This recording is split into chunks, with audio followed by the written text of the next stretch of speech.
Hey, everybody. Welcome to the Mr. Teacher, Mr. Preacher podcast YouTube channel, where we are on a mission to learn what lasts in athletics and share it back with you. Teach and preach it back to you. I am Kevin Vota. I am the teacher. That is Jake Train. He is your preacher in residence, and we are delighted to have you. Jake, how we doing? We're doing wonderful. Another good week.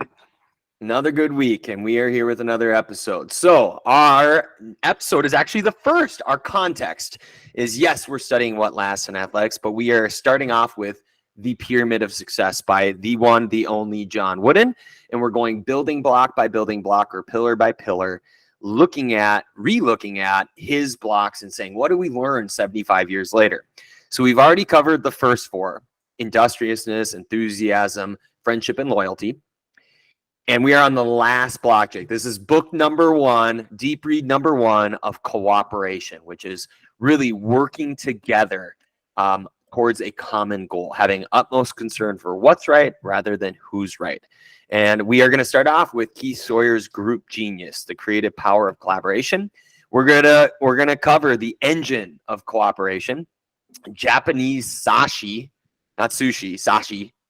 I think that's how you say it. We're going to talk about the D- email to a CEO. No conductor, no coach, no problem. Improv, jazz, and theater, and of course, group flow 101. So there's your teaser, people. I want to tease you along with our cooperation. But I'm going to pass it off to Jake. He's going to kick off our episode, as always, with a blessing and a focus for us and for you. Jake? All right. Father, I just thank you for another wonderful day. I thank you that the sun is up. I thank you for the breath in our lungs. And I thank you for this time and the technology we have to be able to do this and to share it with anyone, everyone who's looking for answers and struggling through some problems. So I pray that you would bless our time, bless our words, pray that they would be edifying to our audience and that there would be worthwhile for them in their time. Thank you for them and the things that they're doing out there, whether it's coaching, whether it's raising children, whether it's giving their very best with the resources that you've given them. Probably things in Jesus' name. Amen. Amen. Jake, we got to start, if we're going to start anywhere, of group genius cooperation with group flow. And group flow can be really described very simply. I'll define it more particularly next. But when you get in the zone with a group, now Sawyer talks a lot about improv jazz and improv theater.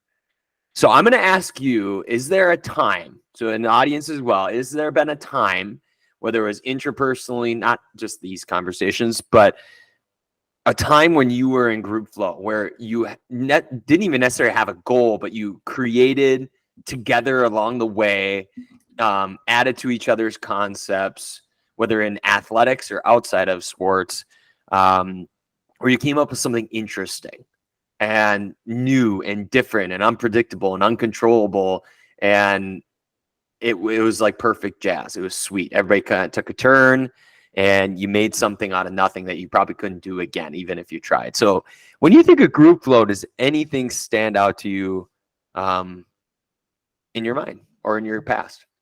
I would say growing up, my friends and I, which you would be included in that, we're great at coming up with different games all the time, whether it was involving a trampoline, whether it was involving just full contact basketball. We were always looking for different ways to entertain ourselves, typically through some sort of sport, but we would get creative with it and have fun with it, whether it was virtually or in real life.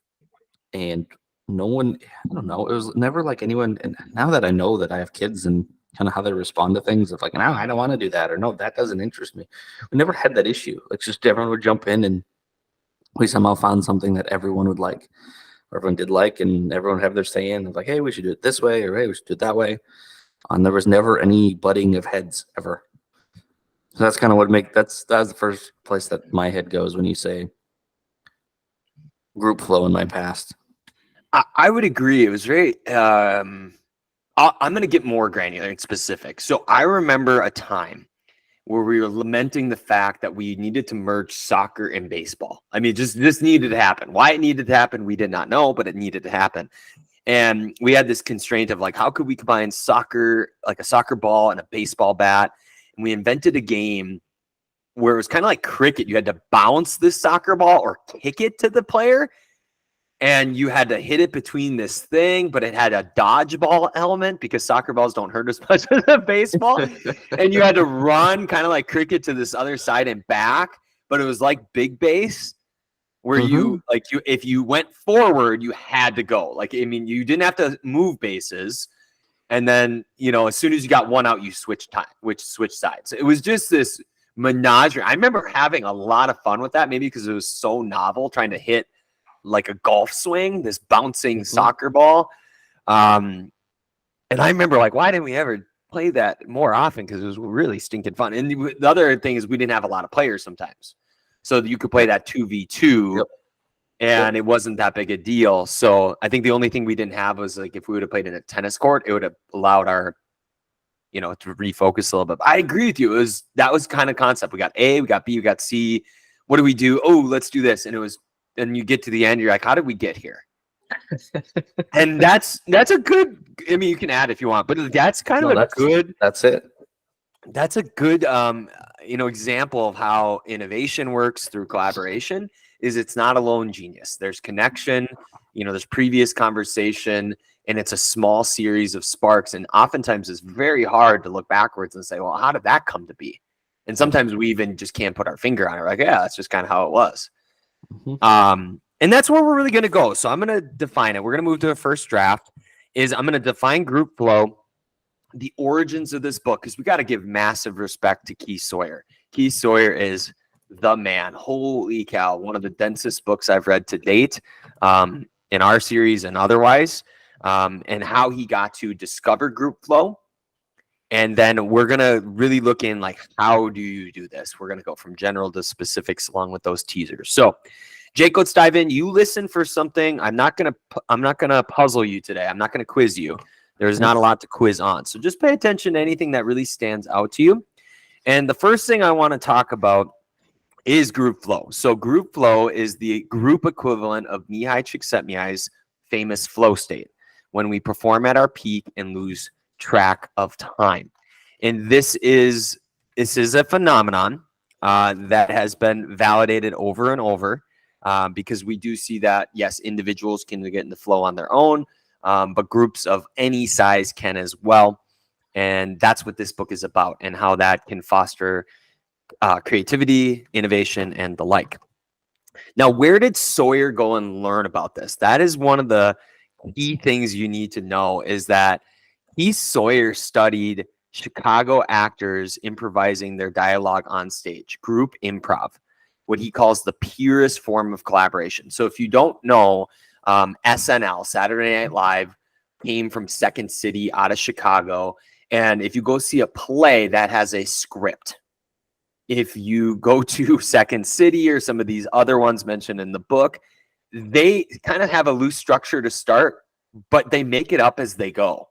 If you have not attended an improv theater, you have not lived. It is literally one of a kind. And that's where Keith Sawyer was. He was also a jazz pianist, and he had participated for years in this. So his research concluded that only certain kinds of collaboration work in the real world. Improvisations that are guided and planned, but in a way that doesn't kill the power of improvisation to generate unexpected insights. So how did he study this? That's a good question. And he used what's called interaction analysis. It's a research tool that allows scientists to chart the minute-to-minute interactions to make collaboration so powerful. And this is so cool, because when we look at Keith Sawyer, he did this for years. So what we're looking at is he's filming these improv sketches, right? Mm-hmm. And he's going through minute by minute. Sometimes it takes upwards of hours for each minute of analysis. And I do want to jump forward just a tad, because where did he do it? The respect, page 14. His question was, how do 10 people go on stage and create such a complex and entertaining performance when they have absolutely no idea what's going to happen? This is the question I set out to answer. Armed with my video camera, I visited improv theaters all over Chicago. I ended up with a bookshelf of videotapes, some of long-form groups like Jazz Freddy, others of more traditional groups that did short skits and games. Then back in lab, I spent years, that's plural, analyzing the dialogues to figure out how they unfolded second by second, and I gradually understand how surprising and radical creativity emerged from the power of collaboration. And that is his contribution, he says. He has spent over 10 years mapping the architecture of collaboration in two uniquely creative groups, jazz and theater. These are the purest forms of group genius, and their creative performances emerge from everyone's equal participation. So that is what we're looking at and the backdrop of group genius. And all that's to say is to build not only his credibility, but the credibility about what we're going to talk about and how it might transfer to athletics. So Jake, I want to stop there because that was a lot and see what you think so far before I give the general layout of the structure of the book and how we're going to move forward. I love improv as kind of the basis of this, and this the idea to study. I love the curiosity of humans. I think that's so amazing. That's just something you can't teach to, which you have to. You can foster maybe, right? But it's something that it's so beautiful how random that is. Like, I'm really curious how they're able to do this and function so well with no script, no plan, essentially.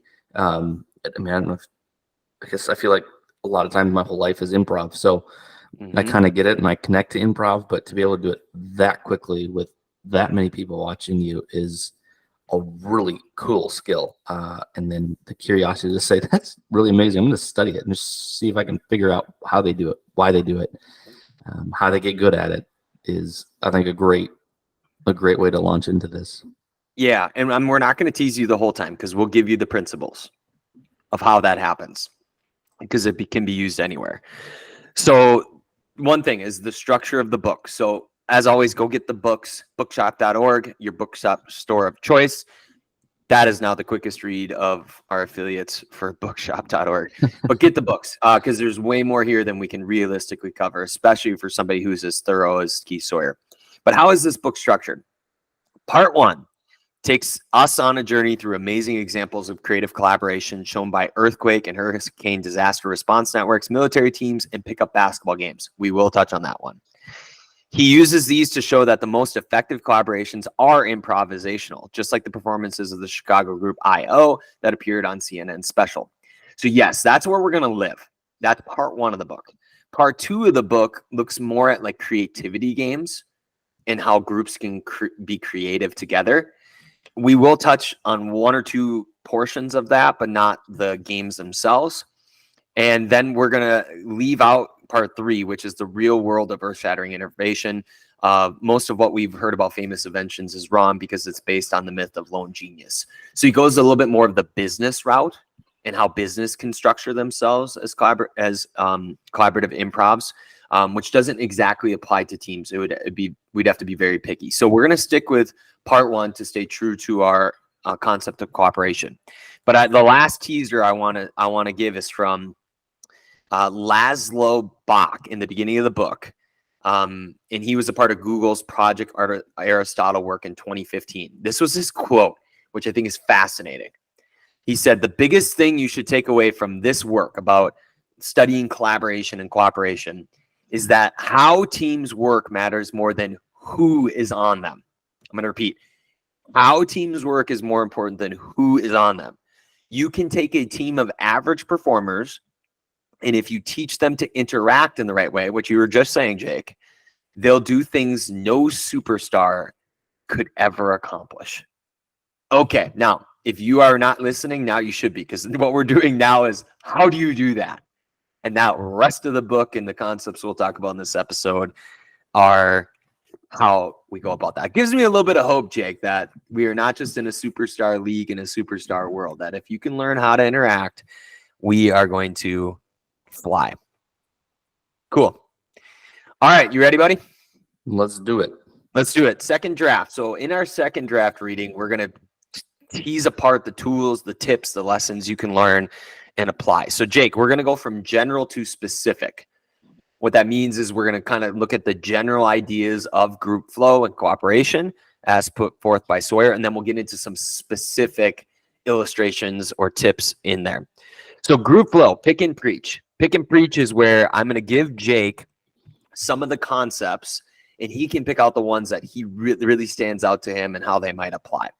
So Jake, the first thing that we want to talk about is group flow, and specifically the 10 conditions of group flow. So I'm going to give you the first 5, and we'll pause after that, and I'll give you the second 5. Sound good? Got it. Yep. All right, 10 conditions for group flow. How do you get a group into a flow state to perform their best? Number 1, you need a group's goal. Now, it can be a soft goal, but you need a orienting goal together.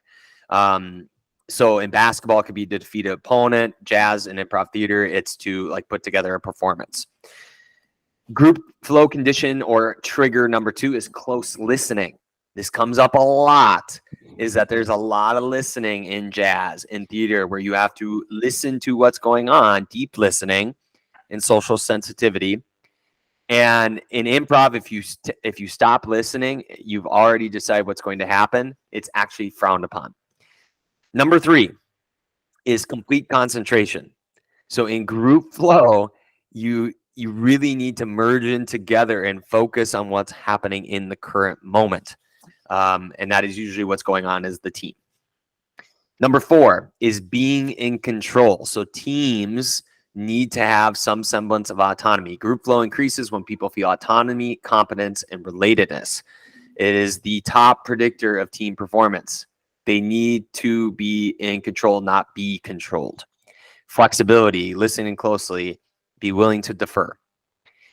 Similarly, along with those is blending egos. It's when the whole group gets into sync with one mind, when it all comes together, that magical moment.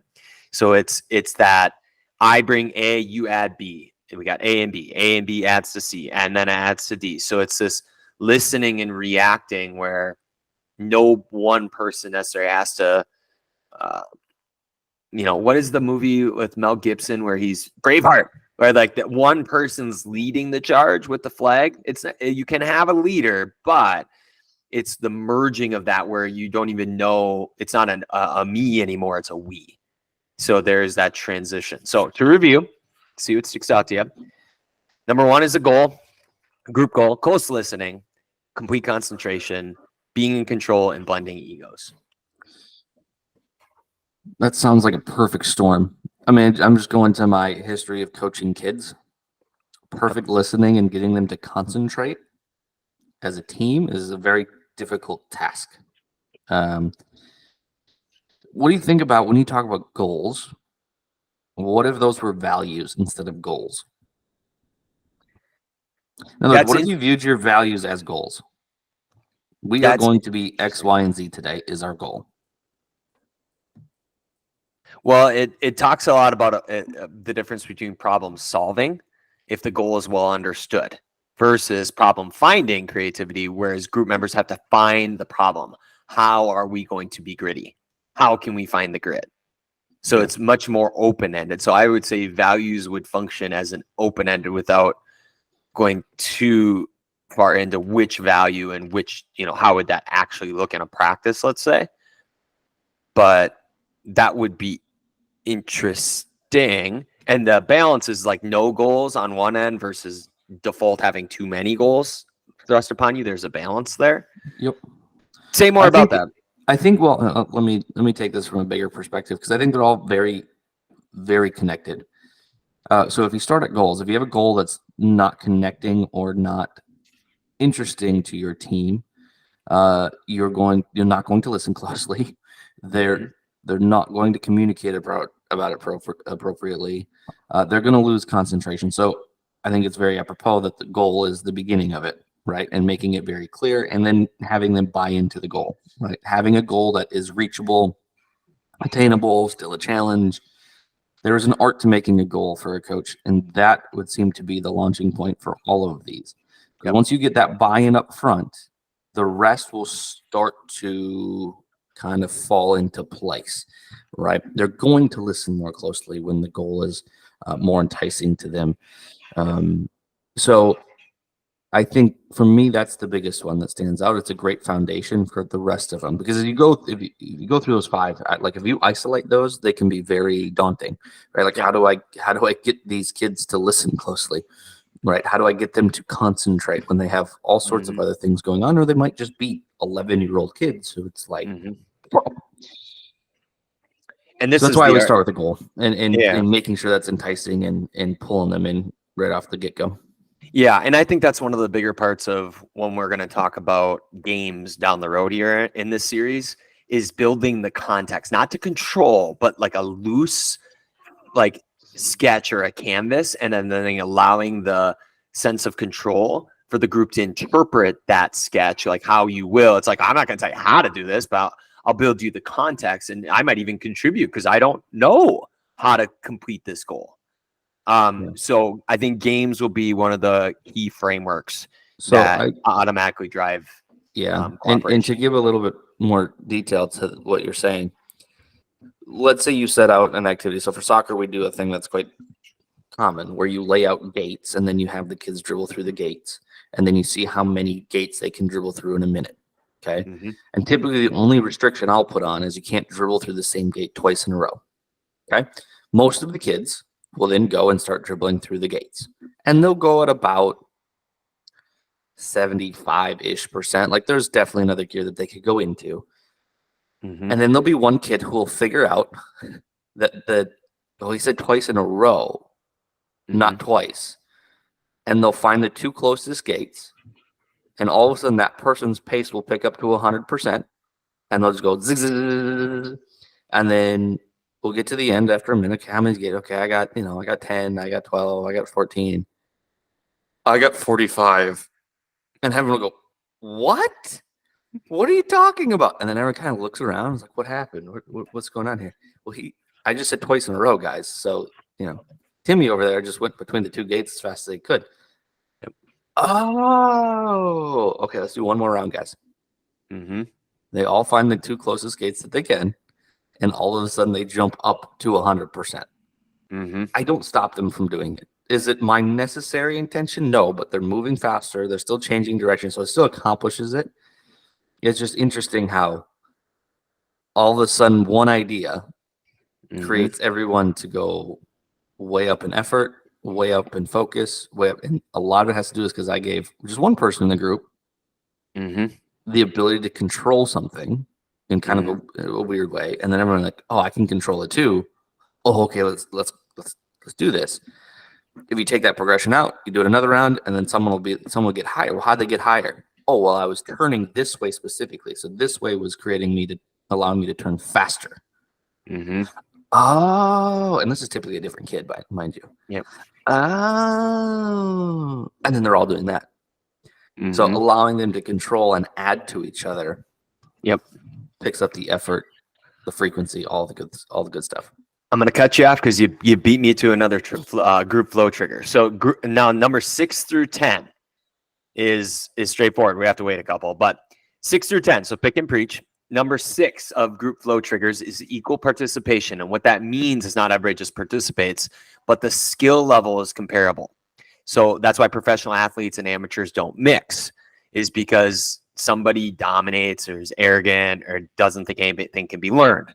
So we need equal participation and skill level. Number 7 is familiarity. Now, familiarity also has a balance too. You need to know the performance styles of your teammates and opponents, but when you become too familiar, then it contributes to groupthink, or you get too comfortable with each other. There's not enough innovation anymore. So a lot of turnover is bad. A little turnover is good. Familiarity, and that takes time. Number 8 is communication, and we're going to come back to this because it is the engine. But group flow requires constant communication. Teams that talk the most win the most. Number 9 is moving it forward, or what's now been called the yes and, where group flow flourishes when people follow the first rule of improv acting. Yes and. Listen closely to what's being said, number 1. Accept it fully, and then extend and build on it, which is what you just said. So I saw this, let's add that, or iterate upwards. And anybody could step in and have that answer. That's the thing about group flow. It does not just a monopoly or one person. Number 10, the last one, is what they call shared risk, but potential for failure. So you have skin in the game. So we win as a team, we lose as a team is the cliche. But what we're looking at is that there's stakes involved, and that we have a place of psychological safety where we can take risks together. That's more or less it. So to review, we have equal participation, familiarity, we have communication, yes and shared risk, or the potential for failure. What stands out? Real quickly, yes and. I would also include no and to that. I think that's just such a good life principle, that if you can find a way, even in like delivering negative feedback, so no, Yep. As soon as you throw the word but, that's what sticks out to people. It's not necessarily the yes or no, it's the but.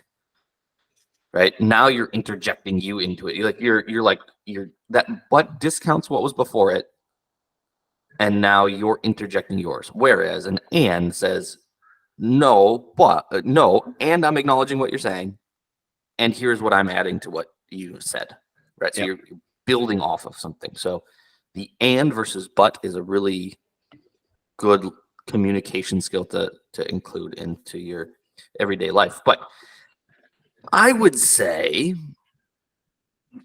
the equal participation might be one of the biggest challenges in youth sports right now. And I think this actually connects to familiarity as well, in that, number one, I think between in teams, especially the lower level teams that you get, the talent level expands, because a lot of these club teams won't say no. So someone pays the fee to come try out and then pays the fee to be on the team. We're going to welcome you. Never mind that you're not ready for this level. There's another level to go to. Nope, you're going to be here and just basically take the money. And then you're leaving coaches, players, and parents in a really tough situation of this massive talent gap. And the coaches who teach the coaches are often saying, well, you got to coach to your top player and your bottom player. Okay, but that's limited. Like I can't come up with two different sessions within one, right? I can't come up with two lessons within one. That's not how this works. It's not hard. A very efficient thing.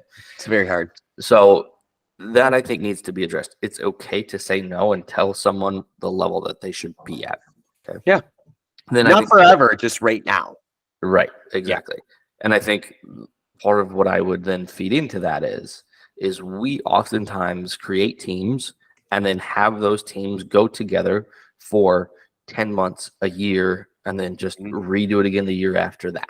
And it becomes very familiar. It becomes very stale. And then you get kids who are on the bubble that aren't really getting enough playing time on a top team. There would be the best player on the second team. And we want them to be challenged, but we don't want them to then not have as much playing time or whatever.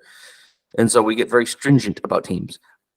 Especially at the younger ages, I would encourage a decent amount of back and forth, especially with kind of, the top 5 of one team and the bottom 5 of another team. Okay. So you're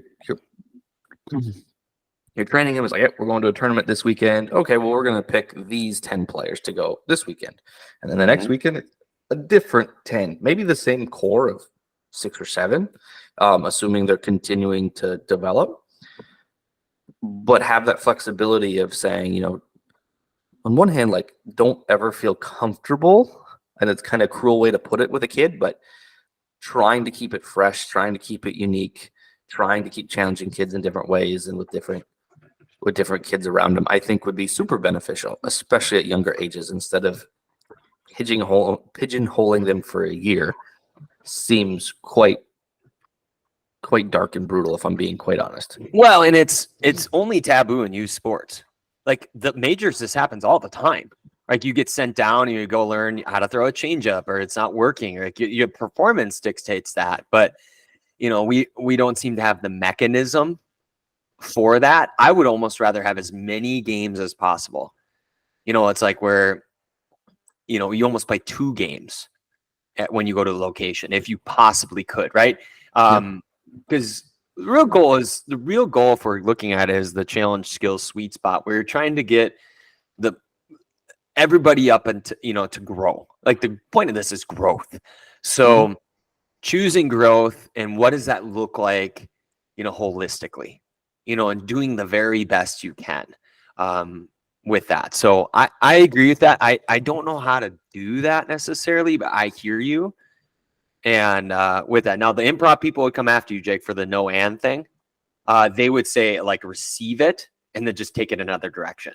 Like, hey, I like that idea, and we should do this. So, I mean, you don't necessarily negate it. So they'd probably throw you under the bus for the no, but I don't disagree with you. Like, yes, you can. It's Hey, in the improv world, don't say no. In the real world, you're going to have to say no sometimes, okay? People come up with some wacky ideas and cuckoo ideas. So if you can say, no, that's not a very good idea, and this is what I would like to do going forward, has a different vibe to it, to the receiver, to the person receiving that communication, than no, but we are going to do this. Yeah. Well, now I've just discounted what you said in a very harsh way if I'm receiving that communication.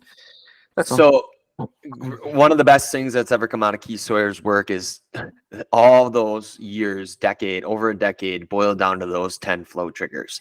If you can even sprinkle pieces of those in and be aware of when you have them and when you don't, it goes a long way. It's one of the things we were trained as flow coaches was know thy triggers, use them liberally.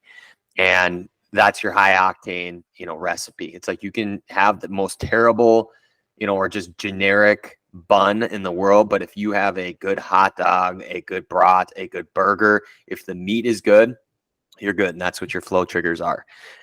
Moving on, Jake, is IDEO. Are you analogy? Yeah, thank I liked you. It. Yeah. Jake, are you familiar with IDEO?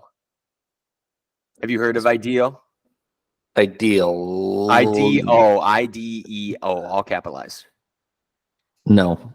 They're one of the most profound idea design thinking firms all over the world. They're probably the leader of this. And IDEO has their own certifications, things like that. In the middle of the book, it's talking about moving from group think to group genius. And what we're looking at, number 2, is the brainstorming rules. So this came from Alex Osborne, and he was a founding partner of the legendary advertising firm BBDO. And then, they talk more about IDEO carrying this banner forward under Brendan Boyle. But I wanted to talk about these norms and just throw them off you because they're interesting. So in addition to the group flow triggers, which foster that group peak performance, having established norms, or just how we do things, similar to values, I found interesting. So I wanted to run these by you. The first 4 come from Alex Osborne, and then IDEO extended those, and there's 9. So I'm going to read them all, and you can kind of tell me what stands out. So here's the first one. First, no criticism. Don't evaluate any ideas until you finish generating them. Okay, so this is under brainstorming, but we're going to move it way over to teams. Second, freewheeling is welcome, meaning the wilder the idea, the better. Third, quantity is the goal. The more ideas you think up, the more likely you are to find the best ideas. 4, look for combinations of previous ideas and for improvements on previous ideas. 5 through 9, stay focused on the topic, stick to one conversation at a time, be visual, be physical, and use the space, whiteboards around each room. So I wanted to look at these, and I know that was quick. Anything stick out to you in terms of, like, these are kind of established, like, parameters for us to access, like you cross the threshold. Like there's this technique of, like, when we put our shoes on, when we walk onto the field, we step over the line. These are kind of the guiding rules, invisibles. Is there anything there that we could transfer that over that you liked? And I have one, and I just wanted to see what you thought first, because if this works in the business setting, the idea setting, the creative setting, there's got to be stuff that can work over here. So is there anything that in the brainstorming rules of BBDO and IDEO, there we go, that stuck out to you? 2 things. There's no idea too wild. So let's back up here. A lot of this is okay. We're talking about brainstorming, right? We're talking about kids brainstorming potentially. You're a coach. This is uncharted waters for many a coach. Okay. Yep. You are now opening up the can of worms to let these kids communicate and talk to one another in a very open format. And let's get down to the nitty gritty, right? We want to improve our ball movement over the next 3 weeks. Guys, how can we do that? Okay. Mhm. You've just entered a brainstorming session. Number one, how Mhm. many coaches will actually be willing to say, hey guys, this is what we need to improve on. What do you think? Right? That can be that's uncharted waters for a lot of coaches, right? So we're operating on the premise that you're comfortable doing that, or you're willing to do that. Let me just say you're willing to do it. I don't care if you're comfortable or not. Be willing to do it. Okay, go there, try it, see what happens. And no idea being too wild. Coach, I think that we should run around the court without a basketball, pretending like we're passing the ball to each other. Okay, I steal that from Airbud. My kids are watching Airbud, and the coach comes in and is like, all right, we're going to work on passing. And he just says, see this ball? Right. And there's like 2 kids, who are the best players on the team. Like, there's no ball. This is dumb. Yeah. Right. And the rest of them buy in. And next thing you know, they improve. Okay. Anyways, so no idea too wild. Don't shout down any idea. Let them all out and be comfortable with them all. Okay. Because out of the craziness could come one crazy that just might work. Yep. The other one that I thought of was the critiquing.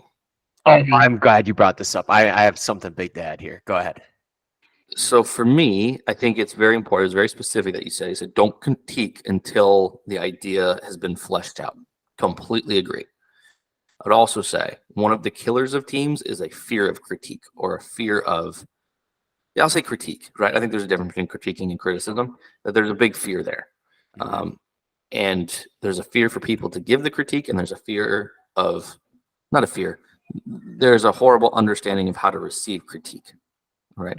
So immediately people take it personal, and it goes to their self-value and self-worth and all that stuff. So there is a big portion of that to understand that critiquing is so vital to a team, vital to a team, and it's dependent upon the individuals on the team understanding that we're all there for a common goal, and just because I have an issue with your idea does not mean I have an issue with you. That is arguably one of the biggest pain points for a team that, not just extends beyond, it extends beyond the kids. It goes to the parents. It goes to all the adults in the room too, because we all struggle, right? So for me, that's the biggest idea that you said, was that idea of not critiquing till ideas fleshed out. I would just add on to it, but then be willing to critique and receive critique on that idea. To add, I'll go with the example first. Movie Hardball. New rule, guys. Nobody can talk bad about anybody else while we're on the field. So it's Keanu Reeves, and he's in the inner city, and he's got this team because he was a bookie and he got in trouble, and this is his community service. And so they're just giving each other a wild time before, right? They're screwing up. Can't hit the ball. Oh, you can't talk crap. You got nothing to say, And so, but then after that rule was implemented, this is why this is important. They completely changed as a team, right? You can still talk crap to each other. There is like a little bit of like teasing, but there's a difference, right? Criticism and teasing are not the same thing. So to extend this further, Sawyer later in the book talks about how organizations address failure. And I can't remember the one, it could have been Google, but they give bonuses for failure because they know that innovation is inefficient. And for every how many ideas you had, the only, one that gets to market is going to profit, but it's an iteration from 10 down to 5, down to 3, down to 2 to the one that actually does well. And so how you react to failure tells us a lot about the culture of your team. If they all look up and they're afraid of what you're going to say or what you're going to do, or they feel that they're going to lose playing time, that's not the place you want to be. So, and that's for another day. So the art of failure and things like that. But it is. But let's stop on that point for a second, because that is poison in esports right now. Oh yeah. Okay.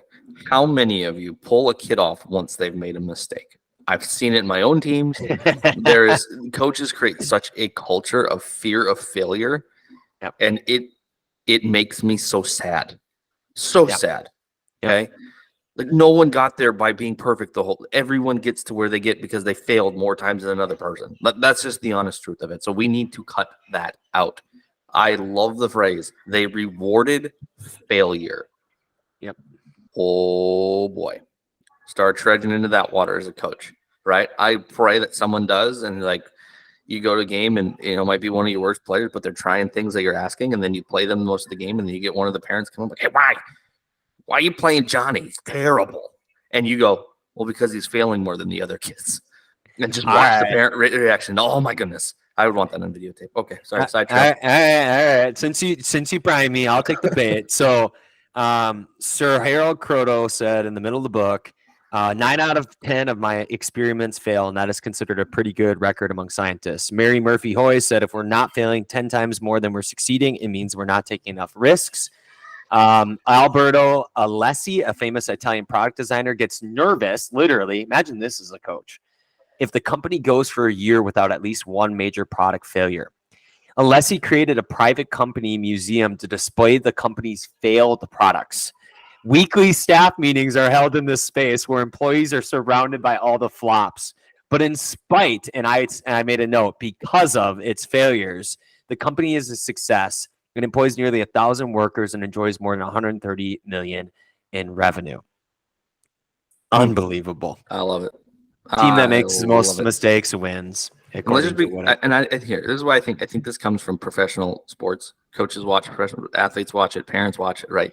Well, in those situations, those people have jobs on the line. Yeah. Like they have multi-million-dollar jobs on the line. So failure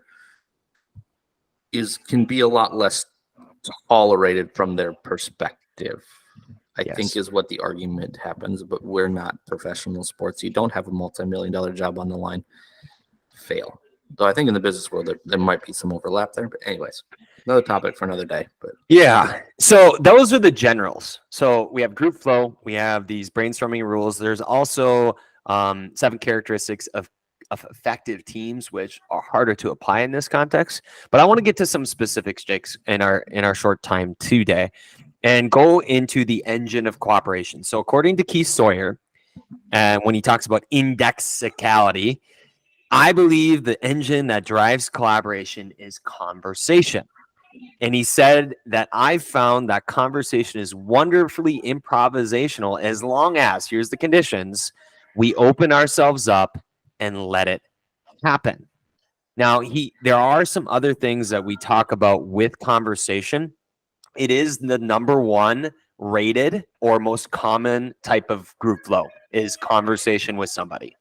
The Wright brothers, so way back in the beginning, they were referenced, and they said that they lived together, ate together, discussed their project every day together when they were building the first plane, not the first plane, but they were perfecting flight. And then later in the book, in 155, there's 2 anthropologists named Eleanor Oakes and Bambi Sheffelin. Sorry about the names. Have engaged in a lifelong collaboration. Here's their secret. They talked constantly, took notes together, and analyzed transcripts over and over. Okay. So I wanted to talk about fostering more conversation, Jake, on a team. And I want to throw some ideas at you. And these have all been underneath, like not public facing yet, but some things that have come up to me that I found very useful as tools is number 1 is a game called Socratic Smackdown. It's a game where you bring a debate in and you get points, kind of like fantasy football or fantasy sports.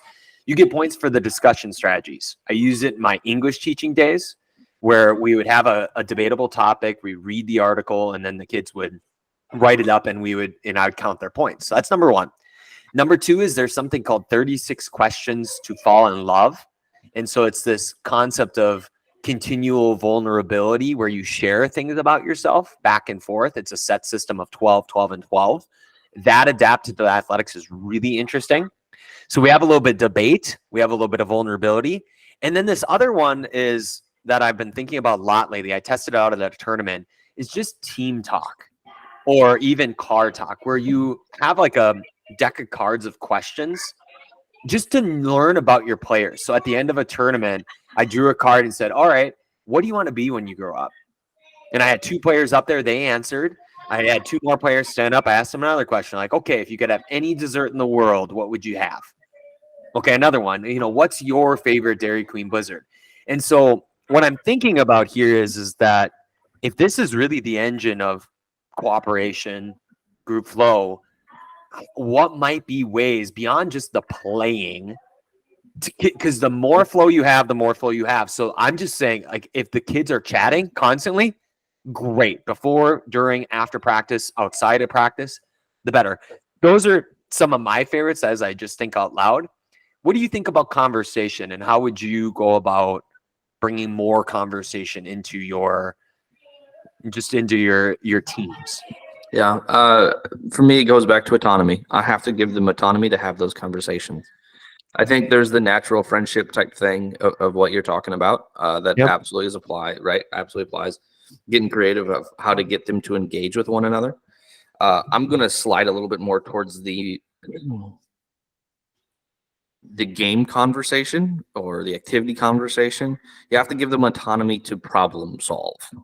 That's key. If you don't do that, it's not going to generate more conversation amongst them in order to solve the problem that's in front of them. Mm-hmm. Okay. And a lot of times, again, I go back, I'll echo this again.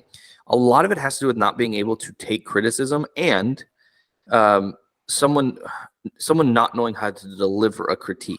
Okay. And we're talking kids here, right? So obviously this is communication is a big key. But if you want to talk about something to teach your kids, oh my goodness, this is it. Conflict resolution. Okay. I'm a player. I see my teammate make an error. How do I communicate that to my teammate? Mm-hmm. Number one, to solve it for us, right? We have an issue and your error is preventing us from doing the issue. Number two, doing it in a way that they can see is trying to build them or help them and not tear them down. And then number three, the person taking the critique not to turn into a puddle of tears as soon as someone tries to correct them, right? It's a rather big task in front of us as coaches, but it's so imperative because that's what's going to carry them through life. The ability to have those types of conversations, but you need to let them have them, okay? Yep. And you need to encourage them. Like, this is why instead of telling them what to do, asking them, yep, hey, what broke down there, right? Both of them. Well, I was open, but, he tried to pass the ball to me with his toe. Yep. Oh, okay. Well, so giving them that autonomy to have those conversations by themselves is important. One of the books that I haven't quite decided if we get to, but it came up, and I'm glad I'm recording this as we talk about which book we might do, is the Socratic method. And I know I mentioned Socratic Smackdown. Just the idea of inquiry and questioning, like that's your default, is so captivating because it illuminates both the conversation and this next one. So I want to throw this next one off you too, which is Japanese, and I hope I'm saying this right. Sasshi, Sasshi.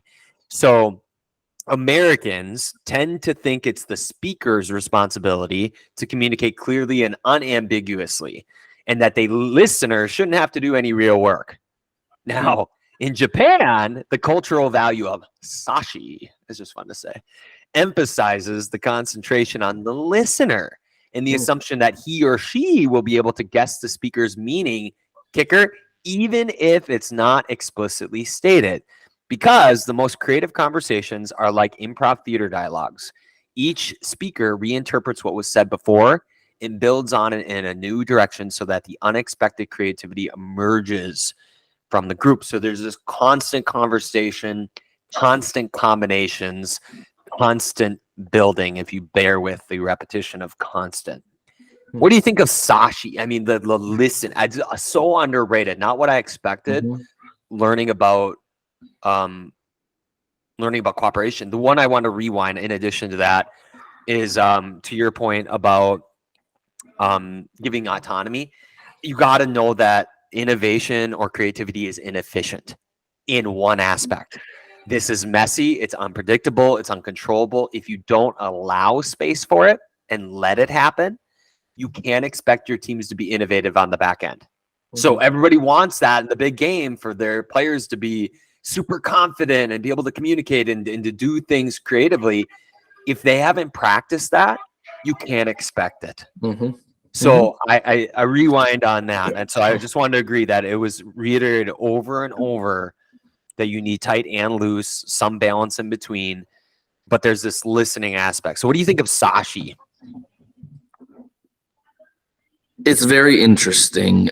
And, I maybe I'm wrong here. This is my assumption because I don't have a study to back this, but Japanese culture seems to be a much more cooperative culture than American culture, right? And I say that partially because I know American culture, and American culture is very individualistic, right? Where almost every other culture in the world is more cooperative than culture in the United States of America. So I think that highlighting that is very interesting, that we assume that the speaker has to be the one delivering all of the context needed. As someone who is a big fan of the Bible, that also makes me think of the Bible. We often expect an author to provide all of the context necessary to interpret a certain passage, where those cultures might have been very different, right? That there was an expectation that the reader would do more digging and understanding as they were listening to what the context of what was being said. So I do find that rather interesting and compelling. And I've certainly come across active listening in my life. But I think we discount how much we truly don't actively listen in American culture compared to the rest of the cultures in the world. It's slower. I mean, and we'll probably get into that. Interesting. But when we're looking at, a team that's successful, they have, in order to cooperate, you got to listen and you got to add, and you can't add unless you don't listen, or unless you do listen. Interesting. So next one is a little bit of a heresy, Jake, is no conductor, no coach, no problem. Fascinating thing. So playing without a conductor. So I'm going to read really fast. So you got to listen fast. I haven't said a word about teams leaders. That's because the most effective improv groups are self-managing. They have a magical and mysterious ability to restructure and regroup in response to unexpected events without being directed by a leader. Now, this is heresy. I want to acknowledge that.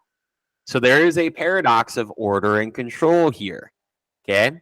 Since 1972, Jake, the Orpheus Chamber Orchestra of New York City has been doing something that most people thought was impossible. I want you to please imagine if this would even land in youth sports. Try this out. Rehearsing and performing without a conductor. An orchestra with a conductor is an example of planned creativity. The conductor begins by studying the composer's score, refining his or her vision for the performance, and then going into the first rehearsal armed with a plan for how to achieve it with the musicians. Instead of a conductor in Orpheus, the 27 members of Orpheus used the creative power of collaboration.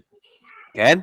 This came out of the 60s dissatisfaction of authority figures and hierarchy. All decisions about what pieces to perform, which musicians use were made collectively.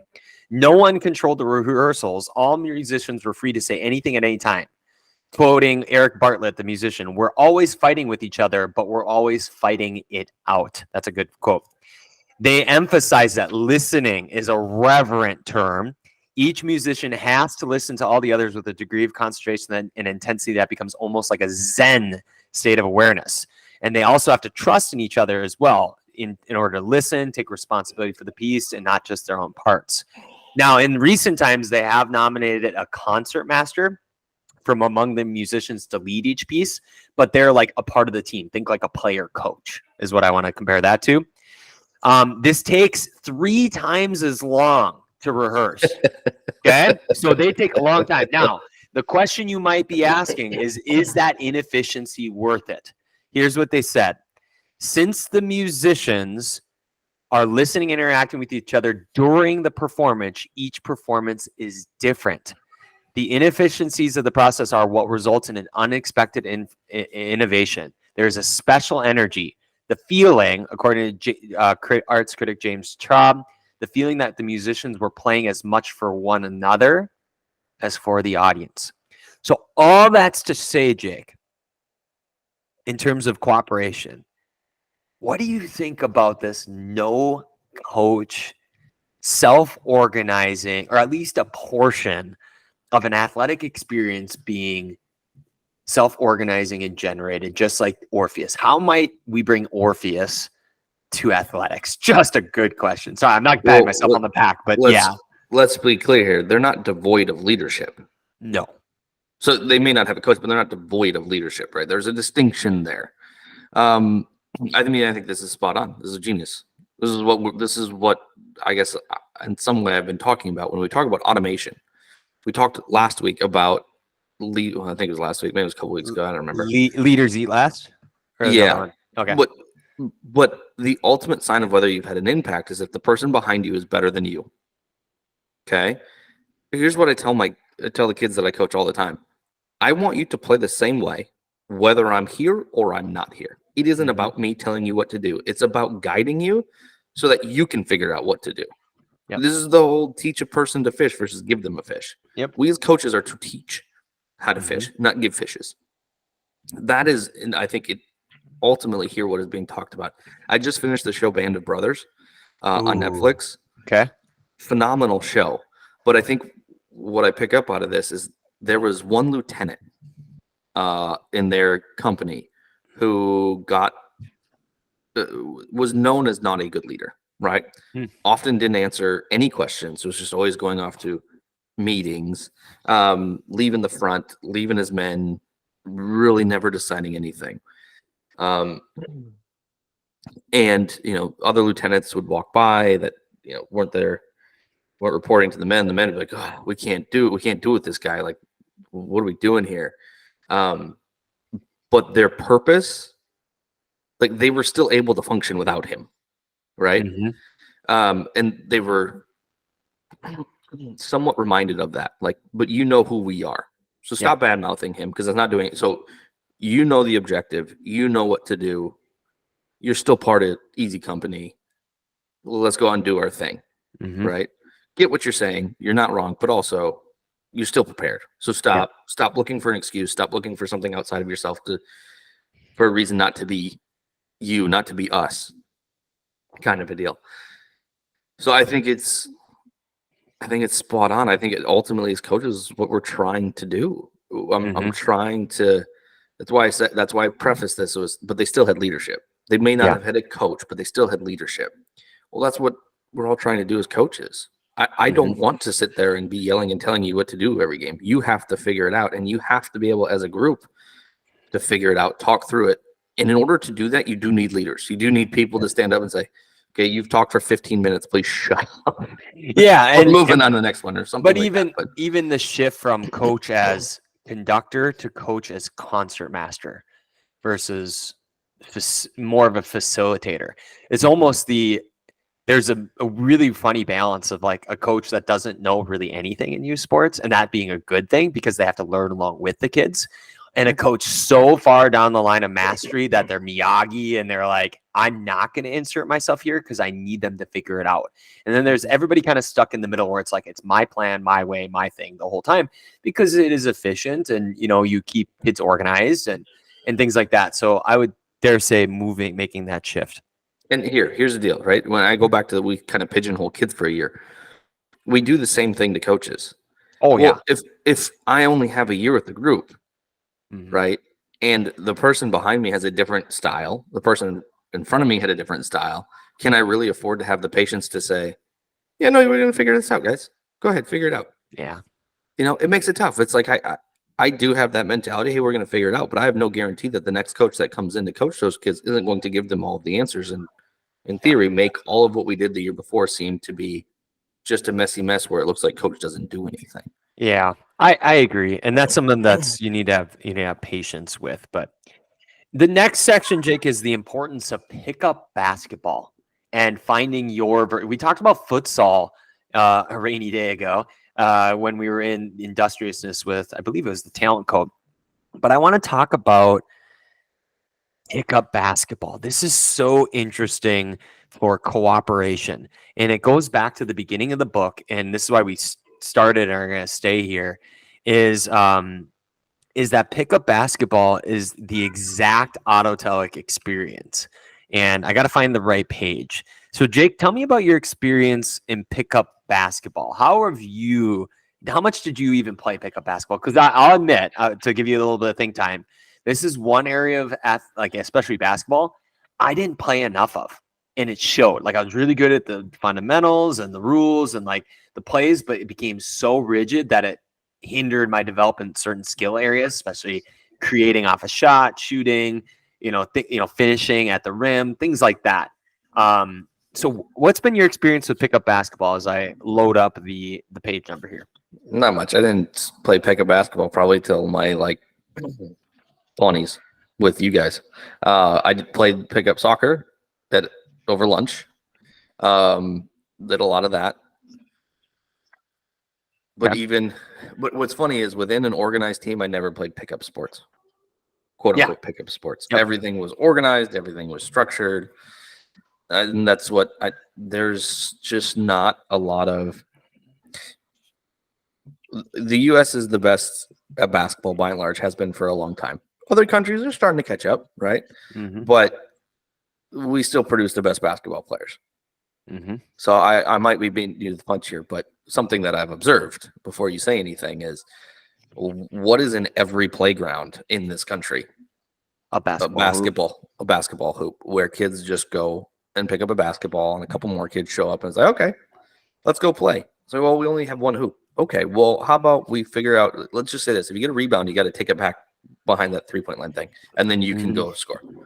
Yep. Right? So just adaptations, and I think it's a sign of group flow. But I've often connected, take it to the soccer world, Brazil, Argentina.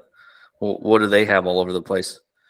Just have little fields where they can play futsal or pick up soccer. That's just what they go do. So I want to group these ideas together. So what do you do in the absence of no coach? It's anarchy, Kevin, So I want to describe group flow and then give you the percentage so that it seems realistic and practical, okay? So Old Fieldhouse in Wildermath Intramural Center. It's one of the best places in the country as of this writing for pickup basketball. Let me describe this to you because this is heaven, utopia for sports, okay? No coaches, no referees, and no championship. The players create their own teams, police their own behavior, and work out rules for who plays and when.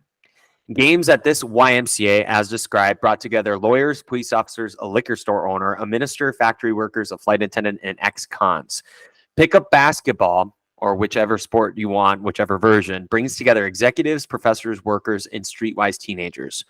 Why do these amateurs spend so much time and effort on basketball? There's no money in it, no admiring fans. When you win a pickup game, it only earns you the right to play in the next game. Nothing more. They play because when you take away the referees, the clock, the rule book, and the coaches, you're left with the pure improvised essence of basketball. There's nothing standing between the players and deep feeling of peak experience that emerges when the team is in sync. That's the ultimate goal. I made a note, not what you add sometimes, coaches, it's what you take away. Now, what is the magic number here? And it comes up throughout all the literature. It's between 10 and 20% for autonomy. So of the quantified time you have in a given practice, a year, whatever, that's the norm for innovation, for creativity, you just can't afford not to. So I want to know, you can quantify this. If you have an hour, you can 10 to 20% and say, okay, this. But Jake and I just spoke to it. How much pickup basketball did we play under those conditions I just read throughout our entire basketball careers? Yet we wanted our coaches, I will just say, and there's nothing wrong with they wanted this, is they wanted us to be creative, to be aggressive, to play with each other. And all of those things happen when you remove the structure. Not all structure, right? Because you're still playing pickup basketball, 2-on-2, 3-on-3. So I would suffice to say that should be a standard practice on any sport. Mm-hmm. Make up the rules, make up the teams, make up the this. You could have a running scoreboard if you want, but play to 5, play to 11, play to this. And again, it doesn't have to happen each practice, but just if you quantified your week or your 2 weeks or a month, having hey guys, what are we doing for practice today? We're playing pickup all day. Yeah. Okay. And then you just facilitate and watch. So I want to run that off you, either the 10 to 20% time, which has come up over and over, or what you think about the importance of pickup basketball. Yeah, I think it's vitally important. I start all of my practices because kids show up at different times. So as kids show up, it'll go from 1-on-1 to then 2-on-2 to then 3-on-3 to 4-on-4. And the only direction I give them as they show up essentially is And eventually I'd even drop out of this. Is like, okay, B, why don't you go join the red team, or why don't you go join the yellow team, right?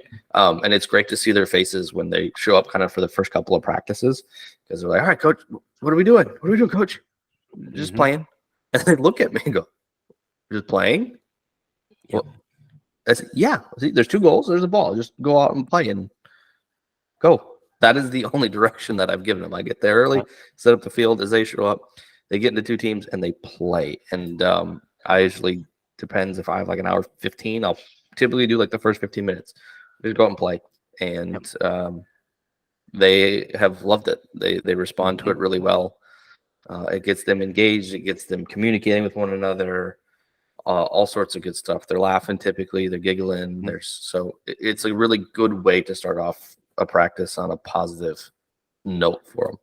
Yeah, and cooperation just because something you do, right? So everybody goes right to the game aspect, but it's before who organizes. It's the cooperation, who steps up, who steps back. Oh, I'll do this, you do that, and all of those things. So I want to move on for time's sake. M&M, so our metaphors and most valuable ideas. So what do we take from Group Genius? So some metaphors. The ones that all obviously came up are improv, jazz, are like, Group Genius or cooperation is like pickup basketball. It's an engine because it drives it's conversation that drives it. But I want to give the quote from Phil Jackson, and you can tell me if anything else stood out from you from a metaphor. But Chicago Bulls or Lakers coach Phil Jackson, basketball, he said, is an improvisational game similar to jazz. If someone drops a note, someone else must step in the vacuum and drive the beat. And end quote. But what's the magical chemistry that happens when a team improvises in response to every move by their opponents without saying a word and wins the game? The answer can't be found in the skill of creativity of any one player. It's the entire group that makes it happen. And that's what you see. So any metaphors that you like that we covered or that you would come up with in your own? Kareem did say that the Wooden UCLA offense, when we did Kareem and me back in Friendship, was like jazz. Like there were really no set plays, which blew my mind. It was just a lot of movement working together. And so I can see that had manifested in Wooden's teaching. What do you think? Anything stand out from you from our discussion on a metaphor? I've always described sports as infinite play. Like when I tried to describe them to parents, when I'm trying to convey to them what I'm trying to teach them, right? And it's improv, okay? Yep. But like if I have the ball at one particular spot on the court, okay, what are my options? Well, that depends how well I'm shooting that day. That depends how well my teammates are shooting that day. That depends on who is guarding who. That depends on the time and situation of the game. There's so many different factors that go into it. There's no way I can put a kid on a floor or on a field and say, every time do this, right? Whereas like if I teach them reading, every time you see THE, it says the. Okay, so it's teaching sport is such an infinite game, and you can't teach them everything. There's no possible way. For soccer, it's like, okay, kid gets the ball at this part of the field. What's the right decision? Well, it depends where the other team is. Well, there's 11 of them. It depends how long the grass is. It depends which way the wind's blowing. It depends possibly which way the sun is facing. Like there are so many different things, and if you aren't connected with your teammates, it's impossible to make accurate decisions. Yep. Because you're missing out on a whole series of variables that are happening out there in front of you. So that's how I put it. Sport is an infinite game. Trying to teach it, you can't wrap your head or your arms around how to teach a game. It's impossible. You just have to try and guide them to discover for themselves. Pick them up when they fall down. Encourage them when they get things right. That's what we're teaching. Yeah, I would say cooperation is, and I think I've used this once before, it's like a potluck. Everybody brings something. You make something unique together. Even coming up with a theme, it's just like, oh, we got to figure out the problem, and then we got to, I'll do this, you bring that, I bring this, and you just keep playing. The goal is to keep playing. Most valuable ideas. There's 2. Sawyer seems to be a pretty formulaic writer in terms of how his chapters and sections were covered. So one was on page 88. and I think this is a good reminder for all of us for cooperation, is that group genius can't be bottled up and just sprinkled on a project occasionally, a practice, a game. It has to be spread throughout the organization and practiced every day. That includes your flow triggers, your group flow triggers, the norms, the conversations, the listening, the pickup games, the games of just asking questions and learning about each other constantly. It's got to be just a woven into everything you do, and that would be a good one. And then at the end of the book, he just tops it off. He said the goal in this book. So if you listen to this and you're like, oh, I want to learn more about this. This is what he was trying to get at. Is in this book has been to introduce you to the surprising new science of creative collaboration, aka cooperation.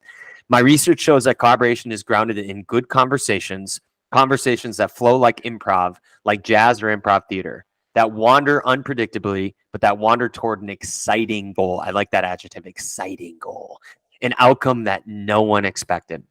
When we participate in group flow, we get an intuitive feel for the improvisational, iterative, creative process. It's intrinsically motivating. We seek it out because it's fun, because we love being in sync with each other. We can feel it when the group rises above its members, whether in a jazz group, a basketball team, or a theater ensemble. We find group flow by listening closely, blending egos, balancing familiarity and diversity, fostering the psychological safety that prepares us for the inevitable failures. That's group genius. All right, last thing to wrap up, Jake, is two reminders just for coaches and anybody else is what do you need to do for more cooperation? Things that came up over and over without laboring it. In addition to what we said is, number one, listen and trust. Listen to what's being said. Trust the people around you that it's going to come together. And then the second one is there are multiple examples of balance between order and control.